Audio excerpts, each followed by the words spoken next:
Support comes from the Missouri Forest Products Association. Missouri produces wood pallets, railroad ties, white oak barrels, hardwood floors, and more. Details on the variety of products made in the state are at choosewood.com. It's Tuesday, November 28th. This is The Gateway. I'm Wayne Pratt. When high school freshman DeJuan Strickland saw the movie Black Panther, he realized there was a lack of positive black representation in TV, movies, and books. I decided to go and, take matters in my own hands and create my very own comic book series that star male and female black protagonists. Coming up, Strickland speaks with St. Louis Public Radio's Sarah Kellogg about his 2 published comic books and his work to eliminate school lunch debt. The St. Charles County Council has failed to pass an anti-immigration resolution. St. Louis Public Radio's Lucretia Wembley reports. The St. Charles County Council chambers were packed, and opponents cheered after the failure of Resolution 2308. It was a non-binding statement that stood against certain immigrants coming to the St. Louis region from Chicago under President Biden's humanitarian parole campaign. Gabby Eisner, with the St. Louis Interfaith Committee on Latin America, says the resolution was meant to stir up racism. How many people were mobilized in such a short time after the resolution was tabled is a show of how much power we've built and a show that the community wants immigrants in our community. The resolution failed to pass in a 3-3 vote last night. Board member Matt Swanson was absent. He co-sponsored the resolution. I'm Lucretia Wembley, St. Louis Public Radio. A National Rural Education Association report shows Missouri's rural school teacher salaries are the second lowest in the country. Report author Jerry Johnson is a professor of rural education at East Carolina University. That lower rate of pay would suggest that it's going to be more difficult to recruit high-quality teachers. It's going to be more difficult to retain them. So you're going to have a lot of turnover. Johnson says that turnover rate is disruptive and can negatively affect students in rural districts. The report also highlights Missouri's relatively high reliance on local property taxes to fund education. Most other states contribute more state money to schools. The number of abortions in the U.S. increased in the year following the Supreme Court's decision to overturn Roe v. Wade, fueled in part by more procedures in Illinois. That rise came as Missouri and other states essentially banned abortions. St. Louis Public Radio's Sarah Fenton reports on the data compiled by the Society of Family Planning. That's a group supporting abortion rights. The nonprofit's report compared the average monthly number of abortions in each state before the Supreme Court decision with those in months after. Illinois and other states surrounded by those with abortion bans saw the largest increases. The monthly number of abortions in the state in June 2023 was 45% higher than in April 2022. Ashma Upadhyay is a professor at the University of California, San Francisco, who helped compile the data. We're seeing sustained increases, and I think they're a result of the policy changes at the state level in Illinois and other protected access states. Florida and North Carolina also saw large increases in the number of monthly abortions. I'm Sarah Fenton, St. Louis Public Radio. The filing period for next year's Illinois elections is underway. Former Republican gubernatorial nominee Darren Bailey is among the candidates who submitted paperwork on the first day of the filing window, which was yesterday. He's challenging GOP Congressman Mike Bost, who Bailey says is not a good fit for the 12th district.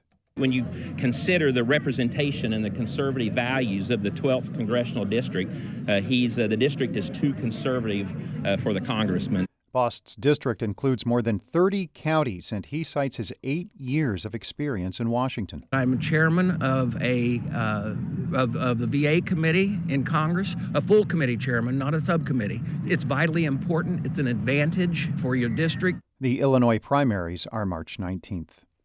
The music and artistic director for the Belleville Philharmonic Society has died. The Belleville News-Democrat reports Robert Hart Baker died Saturday morning. He had taken a leave of absence this fall because of kidney problems.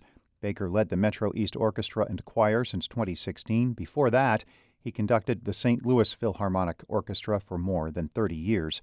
Baker was 69. A $250,000 grant from a national justice reform organization will allow a local startup to quickly expand the number of people it serves. St. Louis Public Radio's Rachel Littman has more on the funding for Unlocked Labs. Unlocked Labs teaches people who are in prison to write computer code. It then hires them to help the company build its tool, which tracks education programs for incarcerated individuals. Jessica Hicklin is Unlocked Labs' Chief Technology Officer. She also served 26 years in prison for a murder she committed when she was 16. Hicklin says the company will use the money to hire more formerly incarcerated people, as well as senior engineers to mentor them. Right now we have a team of 5 engineers, and we've reached roughly 5,000 people. And if you can just scale that engineering team a little more, then you can reach 50,000 people. Unlocked Labs won the grant from Dream.org in late October after a year-long competition. I'm Rachel Littman, St. Louis Public Radio.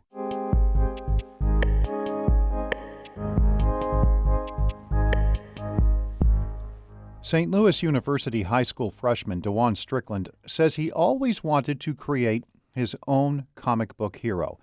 He was finally able to do that in 2021 when he self-published the comic Tech Boy.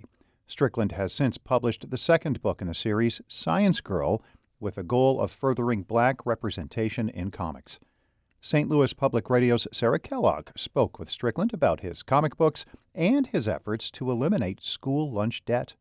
I wanted to make, Tech Boy in my series for forever, but when I really started to take initiative into making my comic books, it was actually when I saw Black Panther for the first time. I was inspired by Chadwick Boseman and his role in Black Panther. After seeing him on the big screen, it made me realize that there was a lack of positive Black representation in movies, TV shows, and books. So in order to increase my representation, I decided to go and take matters in my own hands and create my very own comic book series that star male and female Black protagonists. So then tell me a little bit about the process, kind of from where it started and your idea to being able to actually do it from idea to book. I've always had the idea. I've always, went to my mom and told her about the idea. She thought it was, awesome. And then when she saw, the dedication and, writing it all out in full, she, was like, wow, he's really serious. And she would love the idea. In the pandemic, we used the stimulus check to go and help to go and fund the books, because illustrations, barcode and everything is really, expensive. So we used the stimulus check for that. And, I'm really appreciative of, all the support on, the books is really great. And why do you feel like your comic books are fit for the classroom? Well, as a kid, when I went to libraries, I, find it hard to really see myself in a lot of the, characters in the library and feel represented. And one of the, key aspects of my book is I want people to, and kids especially, to see themselves in my own characters within Tech Boy Science Girl, see themselves and remind themselves that they are superheroes as well. And that's one of the key aspects of my book. On the other side, you have done a lot of work towards lunch debt elimination. What made you want to start that initiative? Well, I started in an incident in 4th grade where my lunch balance went zero, and I didn't have enough money to pay for school lunch that day. So I had to sit at a table and watch other kids eat their lunch while I couldn't eat anything that day. And that day, it was just a really bad feeling. And I was fortunate enough for my mom to be able to pay it the day after. But I realized, later on that kids might not have that, ability to get that, it all situated after that. So, after creating my business and everything, I wanted to start initiatives so that kids don't have to experience that same feeling or that, a situation that might happen like that.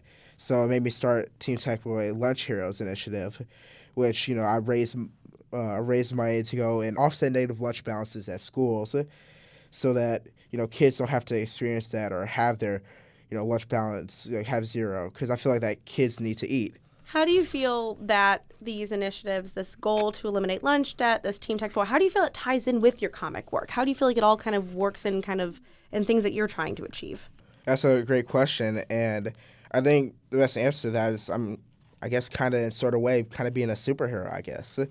I don't know, it's really kind of funny because my whole thing is making superheroes, but, I guess I'm kind of like, my comic book characters I'm creating. I think that's really amazing. That's St. Louis University High School freshman DeJuan Strickland speaking with St. Louis Public Radio's Sarah Kellogg.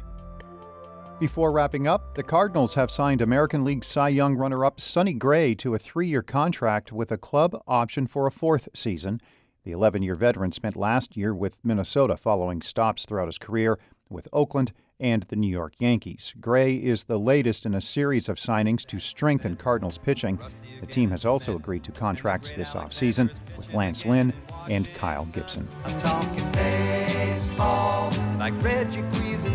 The Gateway is a production of St. Louis Public Radio, a listener-supported service of the University of Missouri-St. Louis.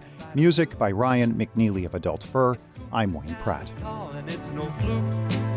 They'll be with Willie, Mickey, and the Duke.